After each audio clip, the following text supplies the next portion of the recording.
عودة مجددا مشاهدينا الكرام إلى ملعب سانتياغو. يا لا من أجواء، يا لا من أجواء استثنائية. كنا سعداء بحق مع أسود الأطلس. نعم، من بداية هذه البطولة، نعم، مباريات للتاريخ ليس فقط اليوم أمام الأرجنتين، ولكن أيضا أمام إسبانيا وأمام البرازيل وأمام كوريا وأمام أمريكا وأمام فرنسا. تصوروا المغرب، نعم، تجاوز كل العقبات وتجاوز كل المدارس في أوروبا، في أمريكا، في قارة آسيا. نعم، واليوم جميعا سعداء بهذا الإنجاز التاريخي. لتأتي هذه اللحظة لمكافأة هذا الجيل ولمكافأة هذا المنتخب الذي استحق اللقب العالمي عن جدارة واستحقاق. نعم، جاني إنفانتينو الحاضر، كذلك الوفد المغربي، وزير الشؤون الخارجية والتعاون الإفريقي والمغاربة المقيمين بالخارج السيد ناصر بوريطة، ورئيس الجامعة الملكية المغربية لكرة القدم، وبقية أعضاء الفيفا،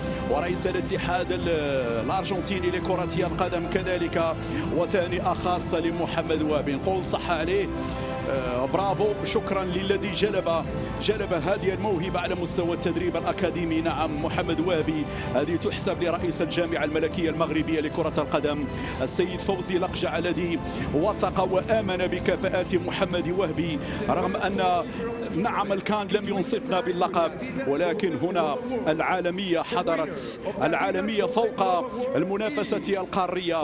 وهنا نعم نتكلم عن جيل فعلا اليوم شاهدنا لوحات أكثر من رائعة كما تابعنا في اللقاءات الماضية.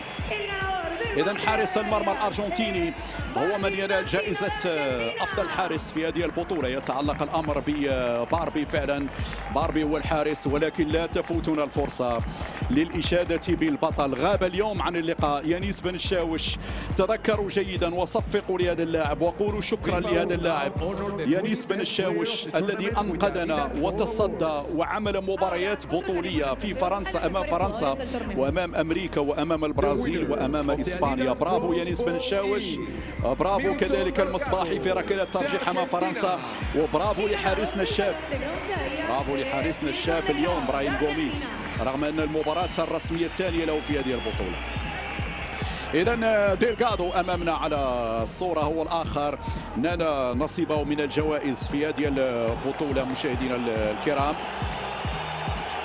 طبعا البرونزية ديلغادو في هذه اللحظات لاعب وسط ميدان المنتخب الأرجنتيني، لكن أيضا لاعبون يستحقون الجوائز الفردية، وهنا أخص بالذكر عثمان معمة، ياسر الزابيري.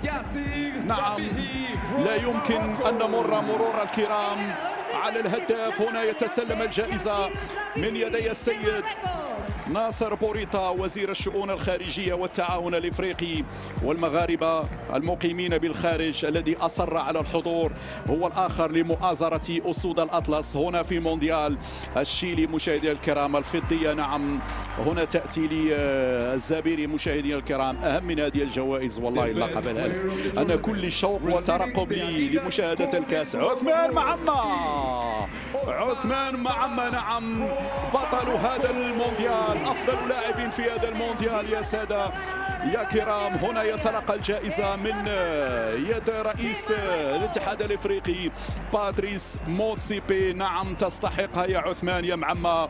كنا نتكلم عن الأساطير الذين انطلقوا من بطولة العالم للشباب، أبرزهم دياغو أرماندو مارادونا وليونيل ميسي وأسماء كبيرة. ها هو عثمان معمة يكتب اسمه بأحرف من ذهب في سجل أبطال العالم وفي سجل أفضل اللاعبين في الكأس العالمية للشباب. نعم، صورة لذكرى، وكم هي جميلة.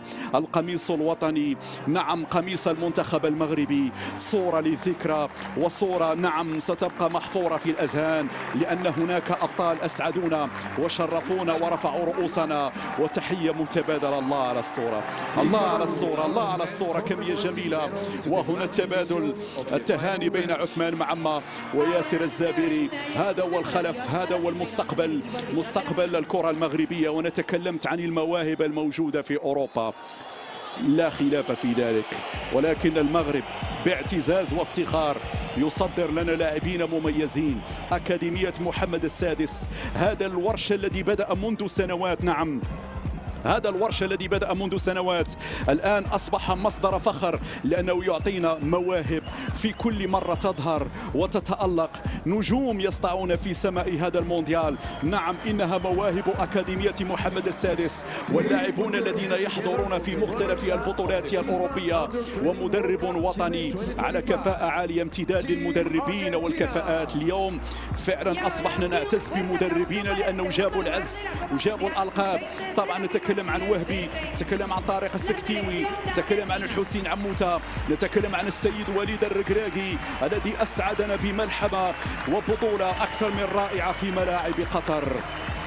هكذا هم المدربون المغاربة، هكذا هي السواعد المغربية، هكذا هي الكفاءات المغربية، هكذا هو المغربي. نعم، هنا التحديات، هنا التحديات، رفع التحدي، ولا مستحيل بالنسبة لي المغربي، لا مستحيل بالنسبة للمغربي بالكفاءة والإصرار والإرادة والعزيمة، قادر على صنع المعجزات.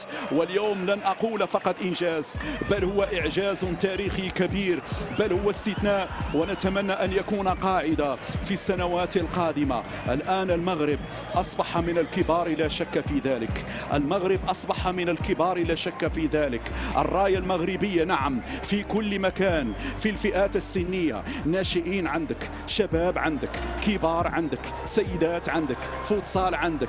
ولابد أن نحيي هشام الدكيك، لابد هشام الدكيك اليوم كذلك واحد من الكفاءات التدريبية. اليوم فاز على إسبانيا في الفوتسال. يعني لاحظتوا بأنه ما شاء الله في كل مكان، ما شاء الله في كل مكان. هنا تسليم الميداليات للاعبي المنتخب الأرجنتيني في هذه اللحظات. الدكيك، السكتيوي، وليد الركراكي، وهبي، عموتة. شكرا لكم جميعا، والله شكرا لكم جميعا. جمال السلامي على فكرة الذي سيكون مدربا للأردن في المونديال، لأنه كذلك حاضر باسم المغرب لا ننسى كمدرب وطني. ففعلا نفخر بهذه الكفاءات، وهذه الكفاءات التي دبرت هذه المرحلة. نعم، بكل المسؤولين القائمين على الشأن الكروي، ولكن أيضا اللاعبون اليوم كانوا رجالا وأبطال. تحية لهذا المدرب، تحية لمحمد وهبي، برافو، 10 على 10. وهبي مثال للرجل الذي يجتهد، يثابر، لا يأبى بالانتقادات، بالمؤاخذات. فعلا صبر كثيرا، اجتهد كثيرا، ولكل مجتهد نصيب يا محمد يا وهبي. فعلا تستحق هذه الجائزة وتستحق أن تكافئ بهذا اللقب العالمي. روح المجموعة كون وهبي، روح المجموعة، هذا أهم شيء. المنتخب كعائلة، وهذه الفلسفة ترسخت لدى حتى اللاعبين في الفئات السنية. تذكروا جيدا مصطلح العائلة، لأنه سر النجاح، العائلة سر النجاح. وهذه شفناه مع وليد الركراكي في منتخب كأس العالم في قطر.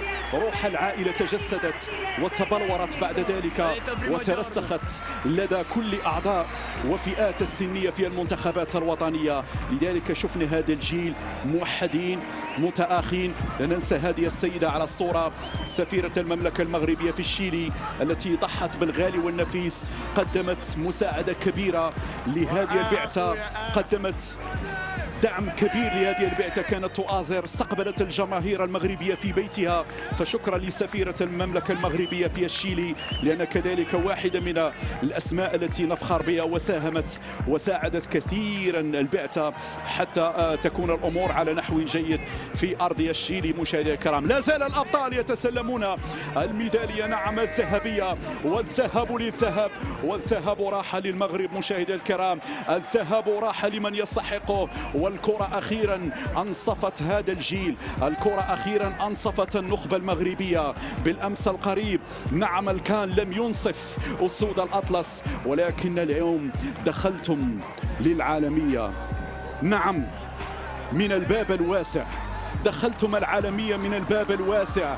هنا نعم يشهدون بكفاءة المغرب وبسمعة المغرب على الصعيد الكروي أجيال وراء أجيال، ولكن جاءت اللحظة لنسعد ولنفرح ولنعتز بلقب عالمي. نعم وسط المدارس الكبيرة، وسط المنتخبات الكبيرة، كم هي صورة جميلة، الكاس والقائد والشخصيات البارزة. نعم وسفيرة المملكة المغربية في الشيلي هي الأخرى سعيدة وفخورة بما ترى بين هنا في أرضية الميدان، وتحية كبيرة للجماهير.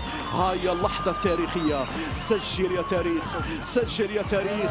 الكاس ستذهب إلى المغرب، الكاس ستذهب هنا إلى السواعد المغربية. فوزي لقجع يتقدم مع جياني انفانتينو، هنا يرفع حسام الصادق، عانقها يا الصادق، عانق المجد يا الصادق.